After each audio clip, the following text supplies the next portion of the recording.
নমস্কার, আপনারা দেখছেন জেলার 1 নম্বর অনলাইন ও TV channel Birbhum RC TV. আপনাদের সঙ্গে আমি শুভাশিস শুরু করছি আজকের সংবাদ। বিস্তারিত সংবাদে যাওয়ার আগে দেখে নেব সংবাদ শিরোনাম।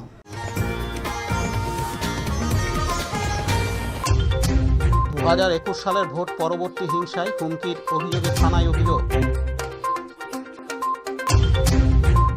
শান্তিনিকেতনের লালবাঁধের বাসিন্দাদের উচ্ছেদের নোটিশ, 15 দিনের সময়সীমা।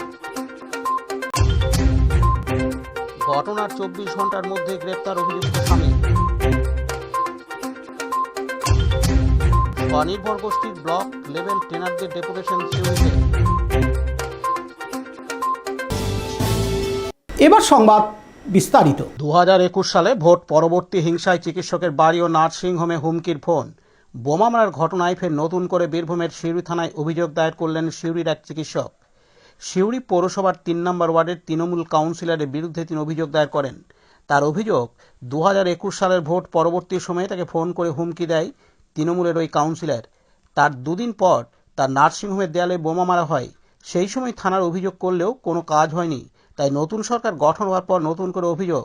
এদিন 3 নম্বর ওয়ার্ডের তৃণমূল কাউন্সিলর জানিয়েছেন, সমস্ত ঘটনার জেরে আগেই তিনি ওই চিকিৎসকের কাছে ক্ষমা চেয়েছেন। ওই চিকিৎসকের বাড়িতে গিয়ে চা খেয়েছেন। সব মিটে যাওয়ার পরও কেন নতুন করে থানায় অভিযোগ, তা তিনি নিজেও বুঝতে পারছেন না। এদিন সিউড়ির ওই চিকিৎসক জানান, কি অভিযোগ দায়ের করলেন বা কি বিষয়?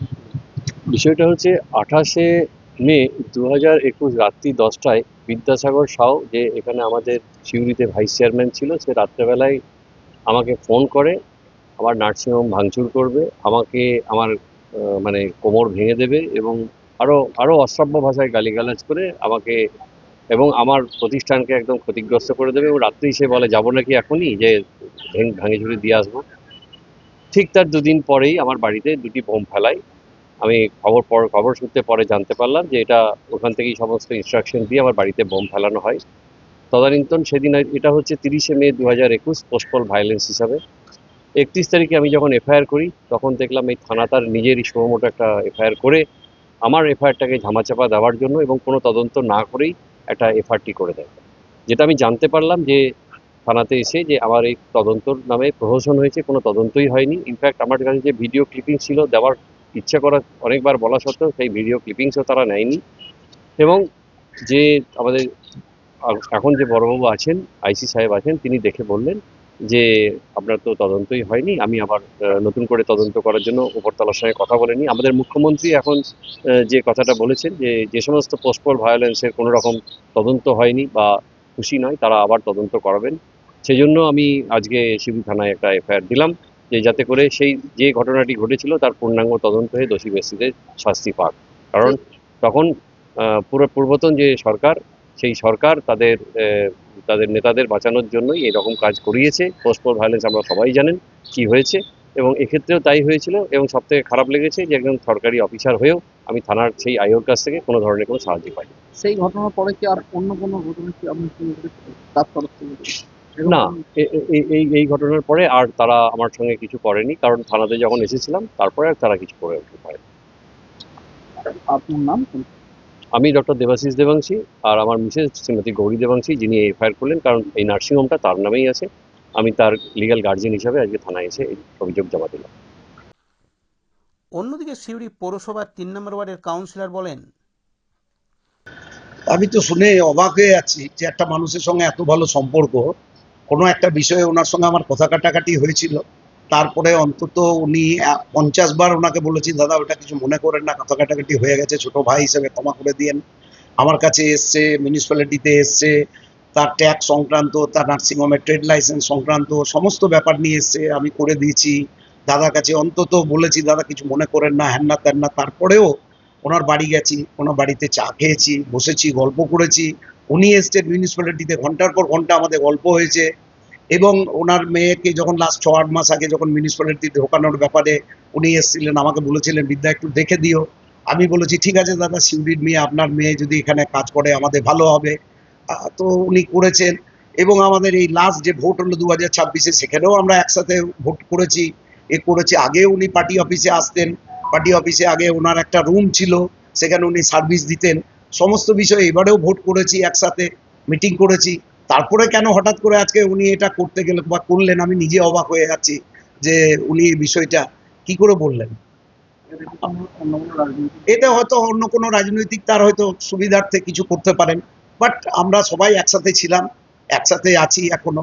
এবার ঘটনা যে তারপরে উনি হঠাৎ করে টার্ন নিয়ে আজকে কেন এটা বলছেন, বা এর আগে যদি উনি কোনো কেস করে থাকেন তাহলে তো আমার কাছে চিঠি আসতো। আজকে হঠাৎ করে এইসব বিষয়গুলো প্রসঙ্গগুলো তোলার কি কারণ আমি বুঝলাম না।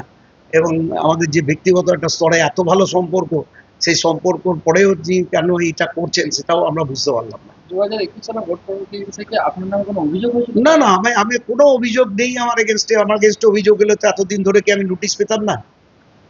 নিশ্চয়ই পেতাম। তাহলে আজ কেন তাহলে হঠাৎ করে এই বিষয়গুলো আসছে আমি এটাও বুঝে উঠতে পারলাম না, আমার মাথাতেই নেই। ওনার নার্সিংহোমে যদি কোনোদিন কোনো কিছু হয়ে থাকে, হ্যান থাকে ত্যান থাকে, তাহলে তো উনি এফআইআর করতেন। এবং তখন তো বিষয়টা অন্যরকম, ওনার কোনো পেশেন্ট পার্টির সঙ্গে ঝগড়া হয়েছিল, সেই ঝগড়ার খাতিরে উনি যে স্টেটমেন্ট দিয়েছিলেন বা আমাদেরকেও এসে বলেছিলেন ওই এক পেশেন্ট পার্টির সঙ্গে ঝগড়া হয়েছিল, সেখান থেকে এই ব্যাপারটা হয়েছে হ্যান ত্যান, এটাও উনি আমাদেরকে এসে বলেছিলেন যে এই ব্যাপার।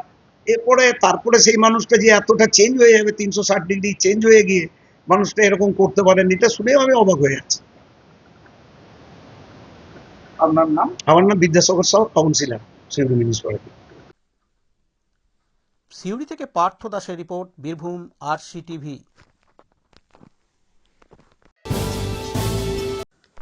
ইউনেস্কোর ওয়ার্ল্ড হেরিটেজ তকমাপ্রাপ্ত শান্তিনিকেতন এবারে উচ্ছেদের খাড়া। লালবান নামে পরিচিত ঐতিহাসিক দিঘির পাড়ে দীর্ঘদিন ধরে বসবাসকারী বহু পরিবারকে এলাকা খালি করার নোটিশ দিল বিশ্বভারতী কর্তৃপক্ষ। আগামী 15 দিনের মধ্যে জায়গা ছাড়তে হবে বলে নোটিশে সাফ জানানো হয়েছে। আর এই নির্দেশকে কেন্দ্র করে তীব্র উদ্বেগ, আতঙ্ক এবং উত্তেজনা ছড়িয়েছে এলাকায়। 50 বছরের বসতি হঠাৎ নোটিশে দিশাহারা বাসিন্দারা। তাদের দাবি কোনো রাজনৈতিক সুবিধা নয়, বরং প্রায় 50 বছর ধরে তারা এই এলাকায় সপরিবারে বসবাস করছেন। কয়েক প্রজন্মের আবেগ ও জীবন জড়িয়ে রয়েছে এই মাটির সাথে। হঠাৎ করে মাত্র 15 দিনের সময় দিয়ে ঘরবাড়ি ছাড়ার নির্দেশ দেওয়ায় তারা সম্পূর্ণ দিশাহারা। ক্ষুব্ধ বাসিন্দাদের প্রশ্ন, এতদিন মাথা গোঁজার পর হঠাৎ করে আজ আমরা পরিবার পরিজন নিয়ে কোথায় দাঁড়াবো?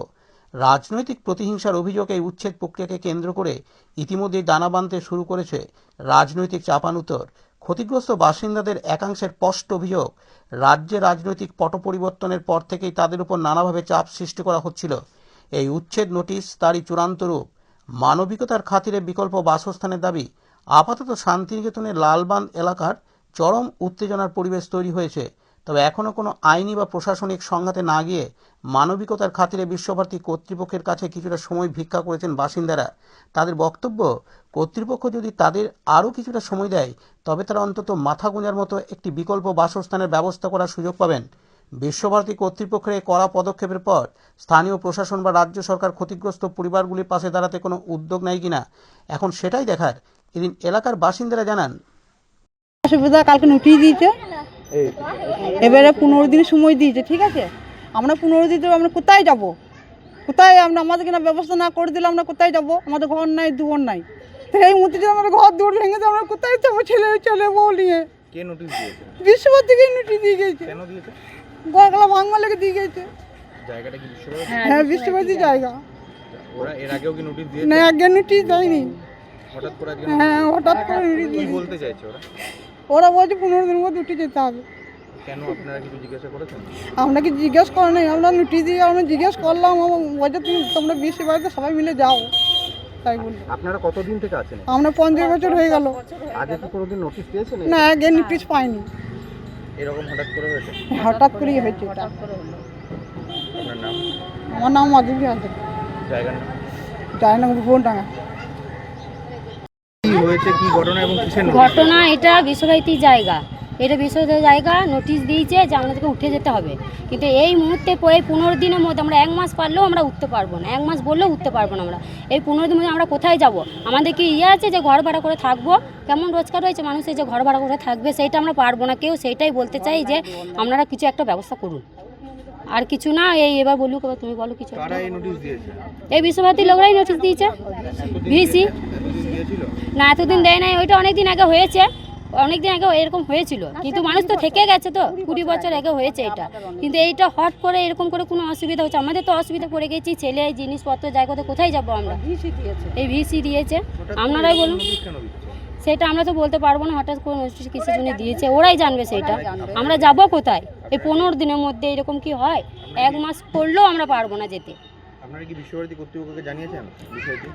না, আমরা কোনো কিছু জানি না। কালকে এসে নোটিশটা এবার জানাবো, দেখবো, চেষ্টা করব কি করা যায়। এখন চাইছি যেন আমাদেরকে না উঠায়। কোথায় যাব এই মুহূর্তে আমরা?